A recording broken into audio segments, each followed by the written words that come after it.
मित्रों, पर्युषण पर्व के अंतर्गत आज चर्चा का विषय है उत्तम त्याग धर्म।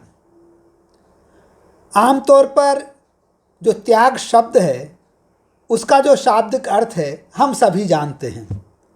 जैन मतावलंबी उत्तम त्याग धर्म के दिन आमतौर पर दान करके इसकी पूर्ति करने का प्रयास करते हैं और पैसे के दान को ही त्याग धर्म मान करके चलते हैं। ये अच्छी बात है, दान करना अच्छी बात है, क्योंकि यदि दान नहीं करेंगे तो जो गौशालाएं हैं, जो अनाथ आश्रम हैं, तमाम अस्पताल हैं जो कि समाज के द्वारा संचालित हैं, उन सब का संचालन नहीं हो सकता है। तो पैसे का दान करना बहुत ही ज़रूरी है और हम सभी को अपनी आवश्यकता के अनुसार, अपनी क्षमता के अनुसार इस प्रकार का दान देने का प्रयास करना भी चाहिए। लेकिन एक बात समझने का प्रयास कीजिए, जिसके पास पैसा नहीं है तो क्या वो त्याग धर्म को नहीं अपना सकता है? क्या पैसा तो है ही नहीं है। इसलिए इसको समझिए, केवल पैसे का दान दे करके हम त्याग धर्म की मिसाल पैदा करें, इसकी गारंटी कोई नहीं दे सकता है। त्याग धर्म की सच्ची मिसाल यदि पैदा करना है तो हमारे अंदर जो दुर्गुण हैं, हमारे अंदर जो कमजोरियां हैं, हमारे अंदर जो बुरी भावनाएं हैं, उनका त्याग हम करने का प्रयास करें। और हर व्यक्ति के अंदर इस प्रकार की बातें रहती हैं।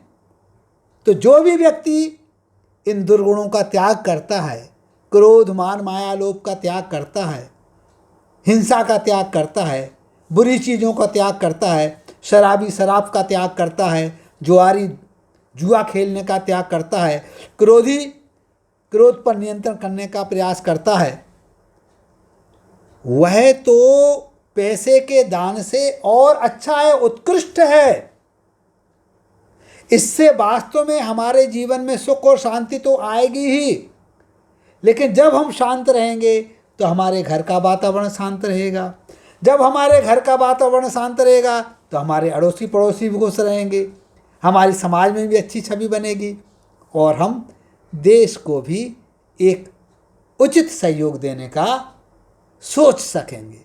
तो मित्रों, त्याग धर्म वाले दिन मेरा आप लोगों से निवेदन है कि हम प्रयास करें, हम कोशिश करें केवल पैसे के दान देने की नहीं, बल्कि हमारे अंदर जो बुराइयां हैं उनका कितना अंश हम त्याग सकते हैं।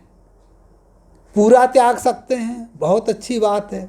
उस पर नियंत्रण कर सकते हैं, उसको करने का प्रयास करें। यदि हमने अपने मन में ठान लिया कि ये बुरी चीज़ है और हमें इसको छोड़ना है, जैसे कोई शराबी रहता है, शराबी जो होता है उसने जब ठान लिया, एक कहानी आती है कि एक व्यक्ति महात्मा जी के पास जाता है जो कि शराबी था, और वो कहता है कि महात्मा जी, मैं शराब छोड़ना तो चाहता हूँ लेकिन शराब मुझे नहीं छोड़ती है। महात्मा जी कहते हैं, अच्छा ऐसी बात है, तुम मुझे कल मिलना, आज मैं तुमसे बात नहीं कर पाऊँगा, मुझे दूसरा काम है, कल आप मेरे निवास पर आना। अगले दिन जब वो व्यक्ति पहुंचता है और साधु महाराज को आवाज़ देता है तो महात्मा जी कहते हैं कि अरे भाई, मैं बाहर नहीं आ सकता हूँ, मुझे मजबूरी है, तुम ही अंदर आ जाओ, मुझे यहाँ पर खंबे ने पकड़ रखा है। वो व्यक्ति अंदर घुसता है और देखता है कि साधु महाराज एक खंबे को पकड़े हुए हैं। तो वो कहता है, महाराज, खंबे ने आपको पकड़ रखा है कि आपने खंबे को पकड़ रखा है? तो महाराज कहते हैं कि अरे आप देख नहीं रहे हो, खंबे ने मुझे पकड़ रखा है। वह व्यक्ति कहता है नहीं गुरुजी, आप गलत कह रहे हैं, आप अपने हाथों को हटाइए फिर देखिए। और वो हाथ हटाते हैं, जैसे ही हाथ हटाते हैं वो अलग हो जाते हैं। तो वह शराबी कहता है आपने देख लिया ना, खंबे ने आपको नहीं पकड़ा था, आपने खंबे को पकड़ रखा है।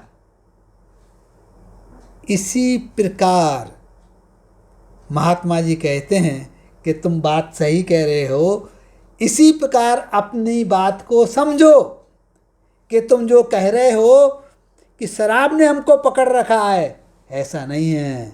शराब ने नहीं, तुमने शराब को पकड़ रखा है।